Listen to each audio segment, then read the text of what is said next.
Bonjour à tous, j'espère que vous allez bien. Aujourd'hui on se retrouve dans une nouvelle vidéo pour parler shopping et plus particulièrement pour voir comment faire du shopping tout en restant dans l'optique d'une transition écologique. C'est vrai que quand on entend parler d'écologie, en général on pense et on assimile l'idée d'être écolo au fait de réduire sa consommation, de consommer beaucoup moins, etc. Mais pour moi, le fait de consommer moins, en fait, c'est juste une conséquence du fait que quand on fait plus attention à la planète, on essaye de peut-être plus réfléchir ce dont on a vraiment besoin, ce dont on a vraiment envie, et donc on consomme mieux, entre guillemets, en réfléchissant plus nos achats.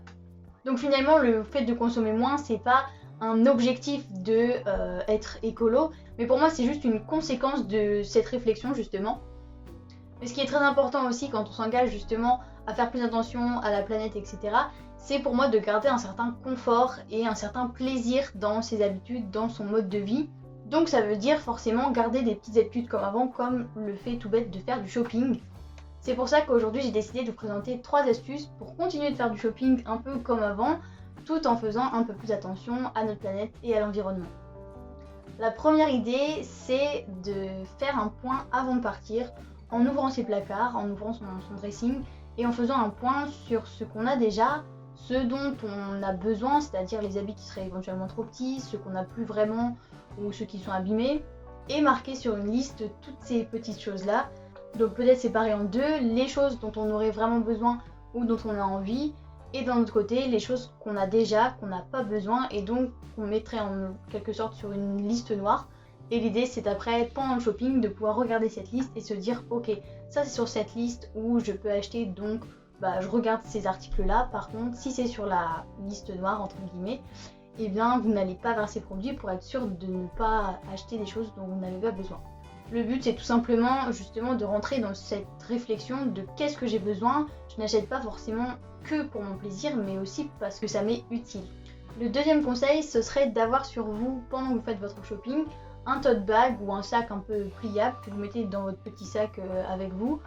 Et une fois que vous arrivez à la caisse avec tous vos articles, vous pouvez demander à la caissière de mettre les articles directement dans votre tote bag ou dans votre petit cabas. Ça permet tout simplement d'économiser des sacs qu'on nous donne dans les magasins qui sont bien souvent encore en plastique et dont on n'a pas du tout l'utilité. Ça nous sert juste à rentrer chez nous et ensuite soit on les jette, soit on les met dans une espèce de sac à sac qui se remplit d'année en année et dont on n'a plus jamais l'utilité. Donc là, avec cette idée-là, c'est tout simplement de réduire le nombre de sacs qui sont enfouis dans le sac à sac qui ne sert à rien, et donc de réduire un peu les déchets et le plastique inutilement utilisé. Et enfin, le troisième conseil, ce serait de plutôt privilégier les achats directement en magasin plutôt que les achats sur internet.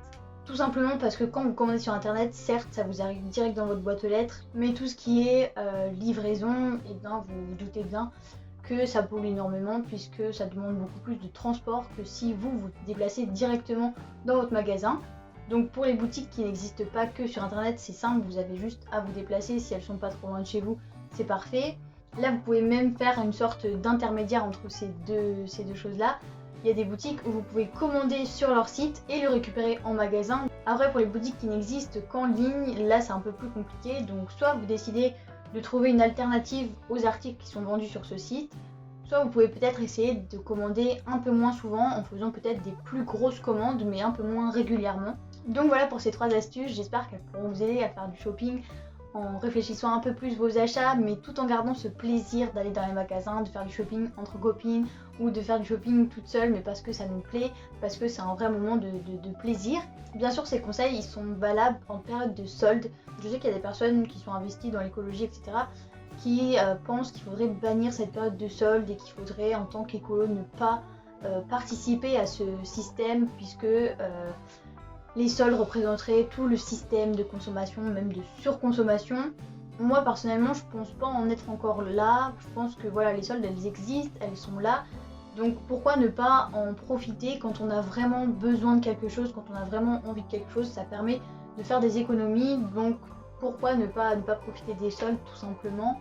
En tout cas j'en suis là dans ma réflexion et aujourd'hui je ne vais pas me priver de faire les soldes. Si j'ai vraiment besoin d'un article, je sais que je serai même capable d'attendre quelques mois pour pouvoir l'avoir en solde, pouvoir l'avoir moins cher tout simplement. Peut-être qu'un jour j'en arriverai là et que je changerai d'avis, je ne sais pas. Mais pour l'instant, je vais au moins essayer d'appliquer ces 3 petits conseils. J'ai bien conscience qu'au niveau shopping, on peut faire beaucoup mieux, mais l'idée de ma chaîne, c'est aussi de faire étape par étape, de vous donner d'abord une base et ensuite d'aller peut-être plus loin pour ceux que ça intéresse. Donc c'est pour ça que là, j'ai choisi 3 conseils que absolument tout le monde peut appliquer, je pense, et qui ne sont pas vraiment très contraignants. Donc voilà, j'espère que la vidéo vous aura plu, que ça vous aura donné des idées.